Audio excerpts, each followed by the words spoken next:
time, dear students. Assalamu alaikum. How are you? Open your SST's book, page number 18. A desert country. Saudi Arabia is a country that lies almost entirely within a desert. Today, it is one of the most developed countries in the Middle East. This has been possible because in Saudi Arabia, as in many other deserts as countries, there are vast amount of oil. Oil is the source of energy for industry, transport and power. Everyone needs oil. Saudi Arabia its oil all over the world and sells all over the world, and with the money it gets to able to improve the life of its people. In some parts of the country there is cultivation where there is land is fertile. There are no long rivers in Arabia but only seasonal streams. Water from underground sources is pumped up and distributed. In the other places salty sea water is desalinated to make fresh water to be used by the people. Wastewater is also recycled and reused for sanitation and irrigation. Page number 19. Working in desert is uncomfortable. It is very hot. Food and other goods have to be brought from distant places. There are few trees provide shade and there is little entertainment. Traveling from one place to another is mainly by road and not always easy between the cities. However, one can also travel by air. In Saudi Arabia, the oil companies have set up well-equipped and comfortable housing colonies with modern facilities for their workers. Today, some desert countries such as Saudi Arabia, as very rich small villages have grown into large cities. Many modern air-conditioned hospitals, schools, offices, and forests have been built in these cities. Forests at the one time, many parts of the earth were covered by thick forest, but population has multiplied many times over. More spaces is needed for homes, farms, factories, and roads. One of the map below, you can see the two main forest regions in the world. Now you will notice the equatorial forests are close to the equator, spreading north and south of it to the tropics, while most of the temperate forest lies between the tropic to Cancer and the Arctic Circle in the northern hemisphere. Now page number 20. Equatorial forests are also known as tropic rainforests, are found in the South American countries of Ecuador, Colombia, Brazil, in the African countries of Liberia and Ivory Coast, Ghana, Togo, Benin, Nigeria of Congo, Equatorial Guinea and Congo, and the Democratic Republic of Congo, and the Southeast Asian countries of Indonesia, Myanmar, Burma, and Malaysia. These regions are also called hot wetlands. Temperature here are very high, and there is a great amount of rainfall.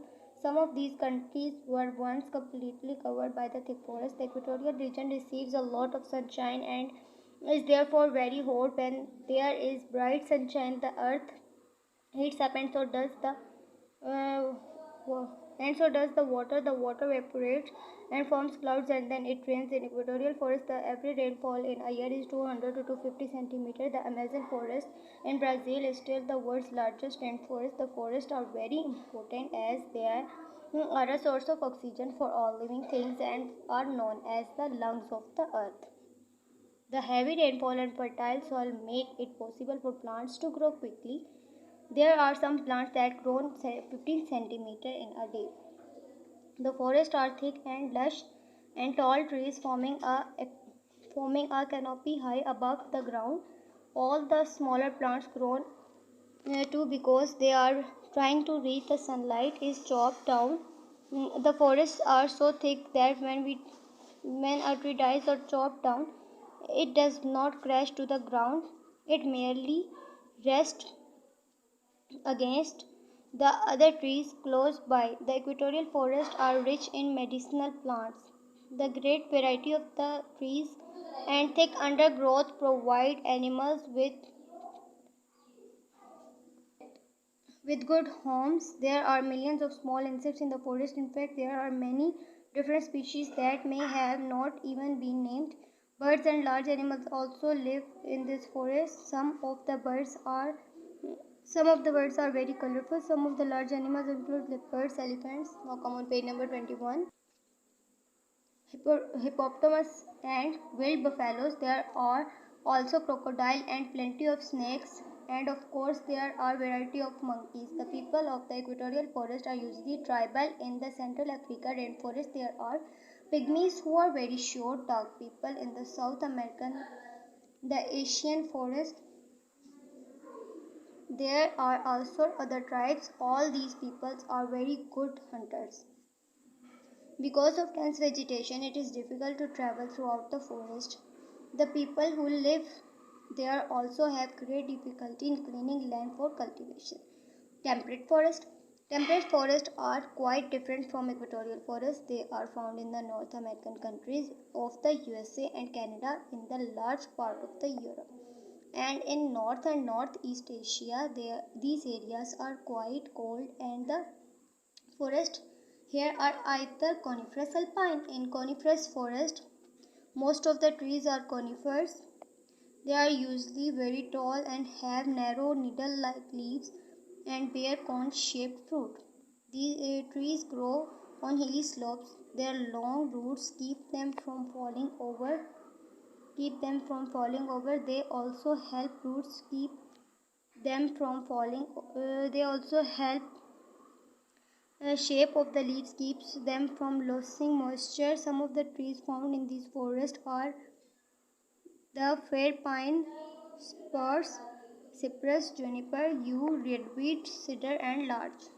On the higher slope, there are alpine forests. The trees in alpine forest do not grow very tall because of the cold climate, and the vegetation is now page number 22. Also not very rich. Unlike the trees in the equatorial forest, the trees here do not grow too close together. It is easier to cut down or fell these trees during winter. It gets so cold in these areas that there is thick snow on the ground, and some of the rivers also lakes freeze over. The snow and ice make communication difficult. People have to use skis or large snowshoes to move about. Tractors and heavy snow plows are used to help transport machinery and goods. There are many animals such as lynx, bear, wolves, moose, and deers in the temperate forest, and because of the cold, most of them have thick coats or fur. There are smaller animals too, and a variety of migratory birds. Some of the larger animals are hunted or trapped for their fur. The best furs are sold at very high prices fewer and are however made into coats, hats, and other warm garments. However, fewer animals are now being hunted because there are laws to protect wildlife species. Many people also feel very strongly that animals should not be killed for their fur or skin. अच्छा बच्चों, यहाँ पे आपका chapter का and हो रहा है. ये आपने सारी रीडिंग करनी है. अगर किसी बात की समझ नहीं आती तो आप सर से पूछेंगे. ओके, अल्लाह हाफिज़. Take care of yourself.